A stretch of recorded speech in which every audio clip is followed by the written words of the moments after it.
కురుక్షేత్రం ముగిసిన తర్వాత బలరాముడు కృష్ణుణ్ణి ఇలా అడిగాడు. ఓ కన్నయ్య, ఈ కురుక్షేత్రం నుండి రాబోయే తరాలు ఏమి నేర్చుకోవాలి? అందుకు కృష్ణుడు నవ్వుతూ విషయాలను తెలియజేశాడు. ధర్మరాజు: జూదమాడకూడదు, ఒకవేళ ఆడాల్సి వస్తే ఎక్కడ ఆపాలో తెలిసి ఉండాలి. కర్ణుడు: ఎవరు మంచివారో ఎవరు చెడ్డవారో తెలుసుకోకుండా ఎవరికీ మాట ఇవ్వకూడదు. ధృతరాష్ట్రుడు: పిల్లలు ఎంత పెద్ద తప్పు చేసినా సరే వారిని సమర్థించడం మానుకోవాలి.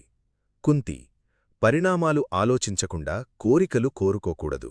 ద్రౌపది: ఎక్కడ పడితే అక్కడ సందర్భం లేకుండా నవ్వకూడదు. దుర్యోధనుడు: పరాయివాళ్ల మాటలను గుడ్డిగా నమ్మకూడదు. భీష్ముడు: ముందు వెనుక ఆలోచించకుండా వాగ్దానాలు చెయ్యకూడదు. దుశ్శాసనుడు: ఆడవాళ్లను ఎట్టి పరిస్థితుల్లోనూ అవమానించకూడదు.